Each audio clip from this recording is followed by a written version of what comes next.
Mr. Mariwala, thank you very, very much for being with us, and thank you for having the telephonic chat yesterday. But I do want to touch upon some of the goods and the categories that were decided upon yesterday vis-a-vis today. Let's just begin with the news out today. I know it may not impact you as a corporate, but as somebody, as a very respected member of Indian industry, and somebody who will have exposure on consumption patterns in India. I mean, I understand we needed four slabs in goods because we wanted to keep the costs down. But what about four slabs for services, 5, 12, 18 and 28%? Was this warranted? Because we're going to get into specific slabs in just a while.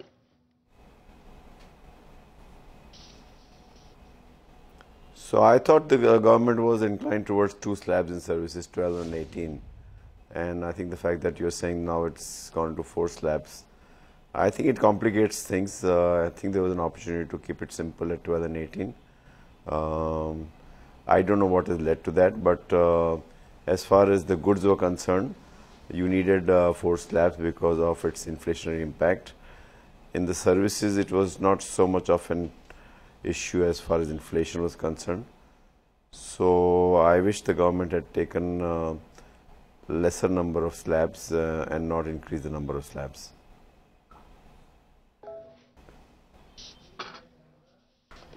I will want to point out, and I am glad you're saying that this will lead to a lot of confusion and this is not going to be as clear, or the clarity perhaps was warranted. So in the 5% tax slab, there is goods, railways, airport, transport services and small restaurants. In the 12% category, there are non-AC restaurants. In the 18% category, there are AC restaurants with liquor license, financial services and telecom. In the 28% category, there's 5-star, there's gambling, there's race course, there's cinemas. Hotels and lodges which have tariff of under 1,000 can resort to the 5% composition. In fact, are exempted. Rest with 50 lakhs or below or turnover can go for the 5% composition. I'm just trying to ask you, the idea of having goods in the 5% category, Mr. Mariwala, was that these are essential items used by people at large, and so it should not have been inflationary. Putting services like railways, goods, airports, transport services, small restaurants in the 5% category, does this cut ice with you? I mean, AC restaurant 12%, non-AC 5%, AC restaurant with a liquor license 18%. This was 14%. Unlike what policymakers are telling us, will this not be inflationary?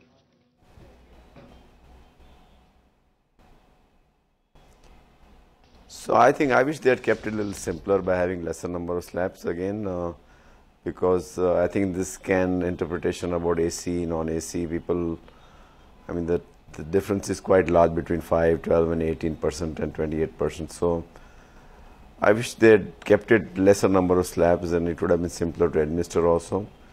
But now that I'm hearing this, it looks like there must have been pressure from the states in terms of impact on the common man to be taxed at 5% in terms of smaller restaurants. So it's difficult for me to answer, but I wish they had kept it simpler. All I can say is that this will complicate to some extent, because GST is actually supposed to simplify things. Even in terms of goods, though we've started with 5, 12, 18 and 28, I thought over a period of time it can go up. I mean, you can condense it to 3 slabs, 5 and then something like 16 and 28, But to do this to services is a little bit of a surprise. Now that the government has announced, I think we'll have to accept it and then move forward.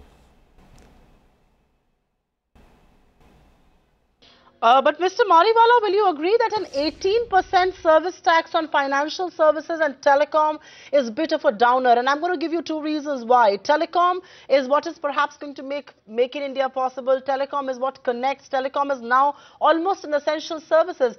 To put it in the 18% tax category, is that a little baffling for someone like you who's, I mean, we all hear of the government connecting the unconnected. We are all talking about data being the big driver. We are all talking about digital India.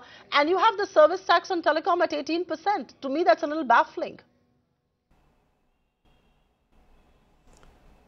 So what is the current tax on sorry, I'm not in this sector, so I'm not aware of what is the current effective tax rate for telecom. No, I understand you're not in the sector, but I think so the industry lobbied very hard for taxes to be brought down to about 12%. I mean, I know it was that. Do you believe the government could have accommodated this? Because look at the standard rate. The standard rate is 12 to 18% for goods, but it looks like the standard rates for services is actually 5 and 18%, because in the 5% category you've got airport travel, you've got railways, goods. I mean, those kind, airport travel is definitely a bigger luxury today than telecom services, right?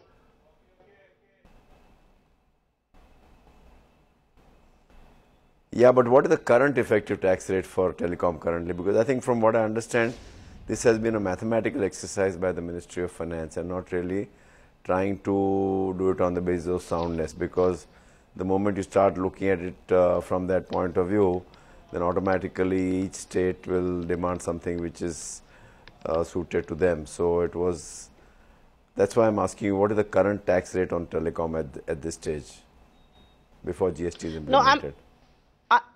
I am actually trying to check that. I'm getting my research to check that as we speak. I am actually, at present, telecom services attract a service tax rate of 15%.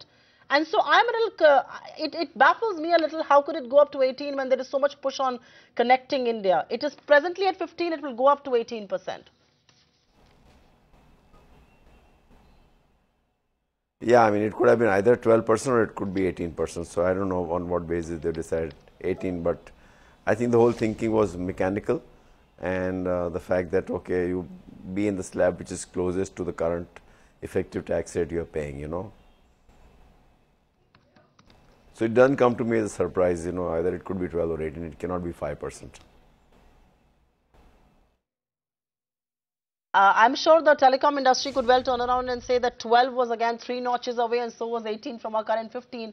Why could we not go into 12 and instead land up in 18? But what about financial services? And I'm once again checking what the present rate is. But given the whole thrust on financial inclusion, given the whole thrust on, connecting the unconnected, getting the non-financial transactions into the zone, are you surprised that even that is at a higher level of 18%?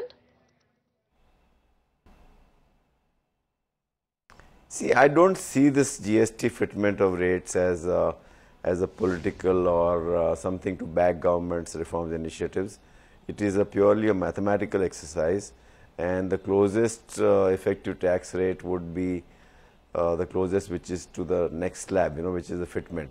I think they've done it a purely mathematical exercise, and I think that's where there's a difference between what you're saying and how I am saying it, So I don't know again what is the effective rate of taxation on financial services, but it may be in the range of same 15–16%, which is taking it to 18%.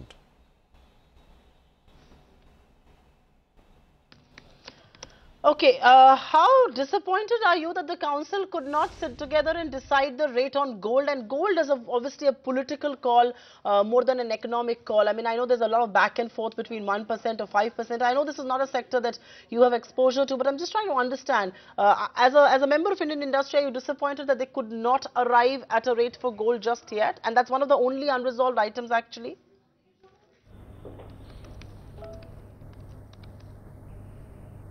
Resolved before 1st July, or what is the status, or are they going to keep it outside the purview of GST?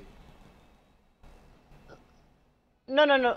They are meeting on the 3rd of June. They are meeting on the 3rd of June again to resolve this. They could not finish this today. So are you a little disappointed that this could not end in a 2-day deliberation? And given the fact that they will again have to meet on the 3rd of June, how confident are now you of that 1st July deadline?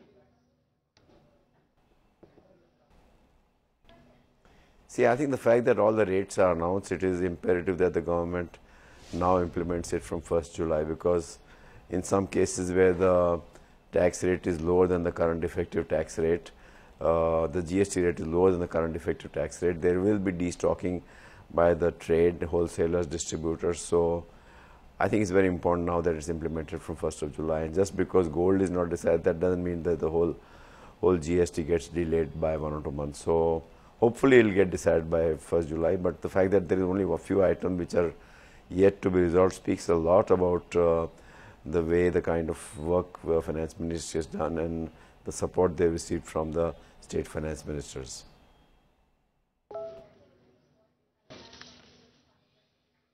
Indeed, this is going to be absolutely a path-breaking initiative from the government, the GST Council and everything else that needs to be resolved. One last question before I let you go, Mr. Mariwala, and that question has to be, do you believe I mean, looking at the rates now, do you believe the exercise really is that you bring down the prices of goods because these are used by the common man and people at large, but even if that means that services become a little costlier?